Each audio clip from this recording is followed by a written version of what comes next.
Hey guys. Okay, so last week's case study video got a few more thumbs up compared to some of our usual videos. So I'm taking that as a bit of a sign that I'm kind of onto a winner there and that I should keep that ball rolling. So this week I'm going to share another case study with you. More specifically, I'm going to share some information with you that came about through a site review that I did for a client earlier this week. Now, just like last week, it was a pre-purchase site review. As a result, I got my detective hat on and I looked to shred the property.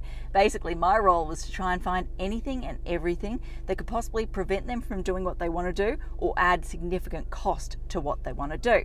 Now, just like last week, I'm not going to dive into site specifics. So we're not going to talk about street names, suburb names, any of that sort of stuff.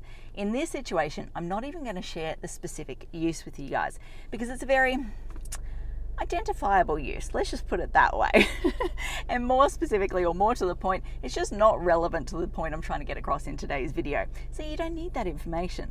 Now, before we launch into it, I want to ask people to not judge a book by its cover, let's just say. I think once I start to talk about this specific example, it'll be very easy for people just to switch off and just go, oh, I don't deal with those sort of sites, or I don't deal with those sort of uses, I don't need to know about that. Trust me when I sit here and say that the base principles that we're going to talk about here today apply to every site across Brisbane. Even the most vanilla, boring residential site, this stuff applies to. So hang in there and just stick with it, okay?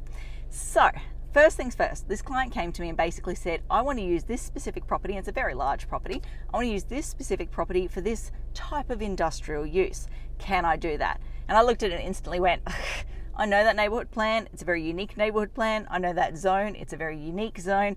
No, you are not going to be able to operate that type of use there because it goes against council's goals or intents for that area. But let me have a proper look at it. I'll come back to you, I'll let you know what I think. So to my advantage, no, what am I trying to say here? I was very lucky in this situation. I dived into Development Eye and up popped a previous approval. The very first approval, well, there's a heap of approvals, which I'll get to in a sec, but the latest approval that I jumped into happened to be an application from last year, so 2023. I was like, oh, fresh application. Love it when I find fresh applications because it's hot information, like it's fresh information.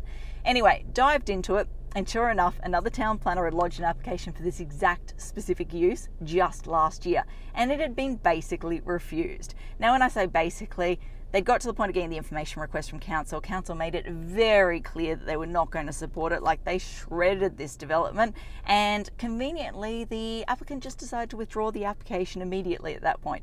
Now, that is always a telltale sign that they've just gone, look, the writing's on the wall, we're not going to get an approval here. Let's evacuate. So they do that for a couple of different reasons. First and foremost, to try and get some money back so you can apply for a partial refund from council, but also to avoid the black mark on the approval history. Now, like I said, I look at it and I instantly know what's happened, so the black mark's already there, but to the average person, you may not put two and two together. So yeah, went back to the client, went, yo, my suspicions were confirmed. They tried to do it last year, they got knocked back basically. It's just not going to happen, don't go down that path. And the other thing I should probably point out, or other point I should make here, is the application was lodged by a reputable big name type town planning firm. So it's not like it was lodged by some backyard town planner who doesn't really have any experience in this area. They have experience in this area. So I couldn't sit there and say, oh, look, if you let someone take over and have a go at it that's really up to speed on the rules and requirements in this space, they'd have a higher chance of success. No, it was one of those situations where I was like, you'd struggle to find anyone that could do it better than them. So yeah, no, not going to happen. So then his question to me was, okay, well, if that's the case, can we continue the existing use? Can you just confirm that the existing use that's operating on the property is lawful?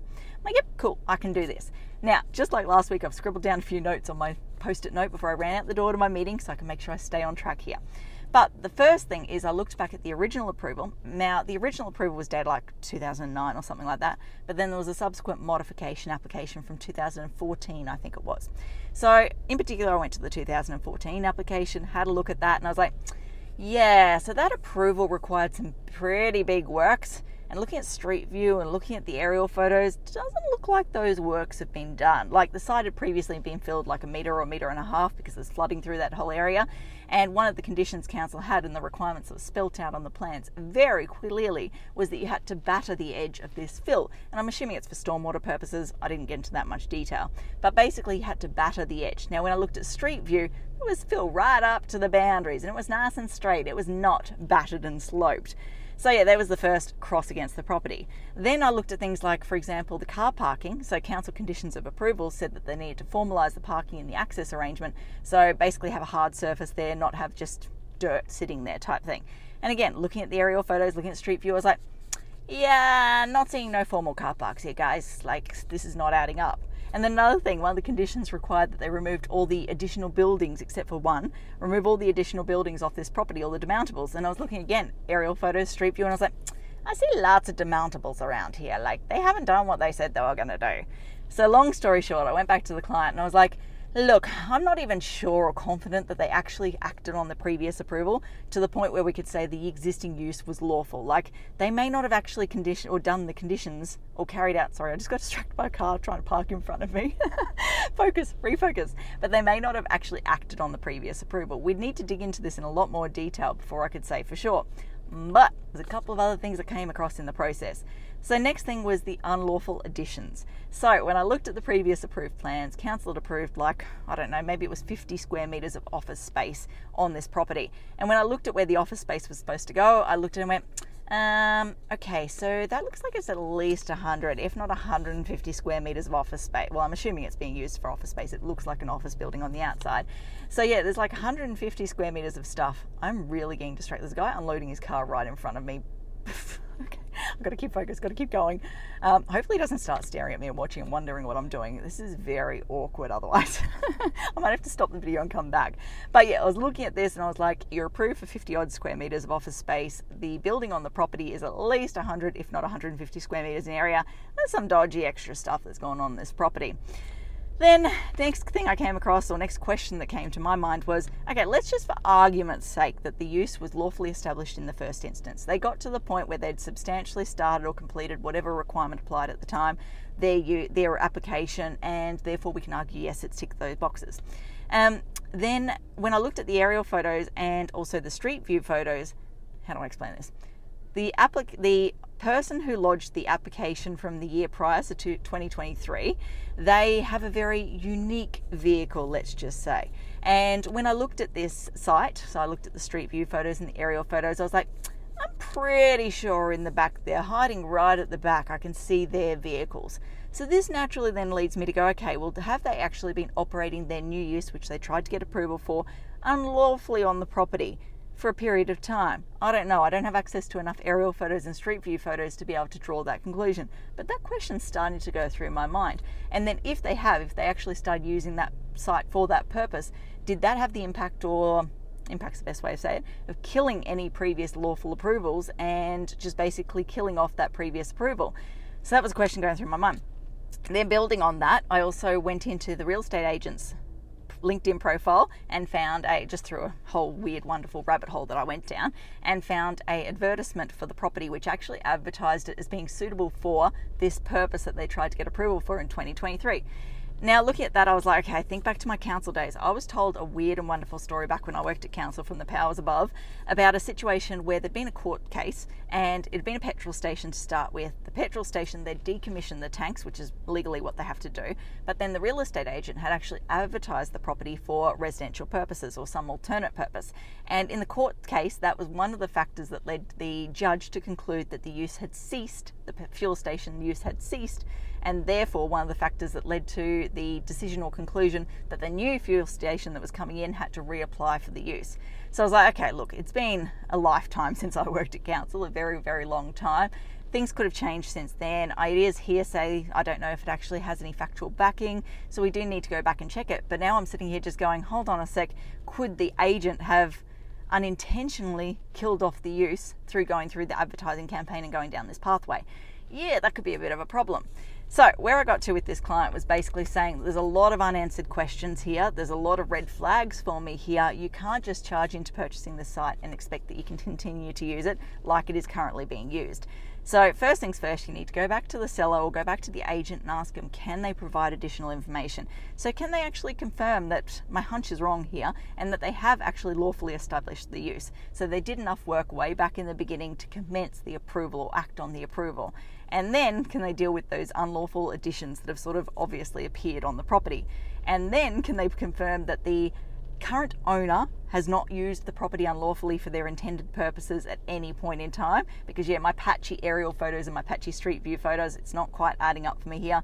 And then last but not least, and then once we've got that information, then we can probably have a chat to a planning lawyer and piece it all together a bit more. What I said to him though was, realistically, you're never going to be able to fill in all those gaps. Like, there is always going to be grey areas here. This guy is still distracting me in front. I reckon he's going camping. He's unloading. No, actually, he's got his golf clubs in there. So I don't know. He's talking to his kids. Maybe he's going camping. He's back in the car for that. And he's going to go play golf on his camping holiday. Anyway, back on track. So I said to him, at the end of the day, you're not going to be able to fill in all of these blanks. You're going to have grey areas.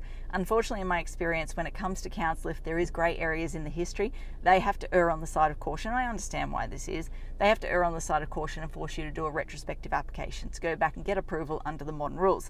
So I said to him, you're probably better off, instead of spending that money on a planning lawyer who, let's be real, isn't necessarily going to come up with a clear-cut answer, or more realistically won't come up with a clear-cut answer at the end of it. Let's put that money into doing a new DA. But before you go down that DA path, we need to work out what the modern rules and requirements are going to enforce on you. So yes, you're going to be up for battering the hills, battering the side of the fill, formalising the car park, all of that sort of stuff. But given a bit of, 10 years have passed since that latest approval was sort of issued, is council now going to require road upgrades or hydrant upgrades, or is there any additional money guzzling sort of stuff that's going to come into play now as a result of the modern take on this situation? So that's what we're currently looking into. So now let's wrap it up and let's get to the moral of the story. Like I mentioned at the beginning, it is a very unique situation, a very large property, a very specific industrial use, all of that sort of stuff. But the base principles are still the same. When it comes to a residential use, you need to check that the existing use is lawful. So what you're buying, what you think you're buying, is actually allowed to stay there. Now, obviously, if it's a residential property and you're doing single dwelling house, it's going to be lawful. 99.9% of the time it's going to be lawful. But if you've got a situation where you're buying like a home business setup or a granny flat setup or something like that, you want to check that it's actually lawful and it can operate there. You also want to check that there's no unlawful additions. This is so common. People just do home handyman work and they knowingly or unknowingly do the dodgy. So you need to make sure that the work that you're buying and paying for is actually lawful. And then the use ceased, that's probably only more really relevant to unique sort of situations. It's not really going to apply to standard residential sites, but something to keep in the back of your mind. I guess if you're paying value for an approval, or you think you're paying value for the approval, you want to make sure it hasn't ceased and it's still active and alive. I think that's everything I want to cover off today. As I always like to say, until next time, thanks for watching. For all you red tape lovers out there, I have one thing to say. Well, no, actually, I've got three. Number one, the advice provided in these videos is general in nature. It's not site specific. You would be a silly Billy to go and make financial decisions based on this advice without first checking with the town planner. Don't be a silly Billy. Number two, Brisbane town planning is in no way linked to Brisbane City Council. The views expressed in these videos are my own, not council's. So if you don't like them, blame me, not council. Number three, what was my number three? Oh yeah, the views expressed in these videos are accurate at the time of recording. If you're watching this video back 10 years from now, the views may not be so accurate. That's all. Bye.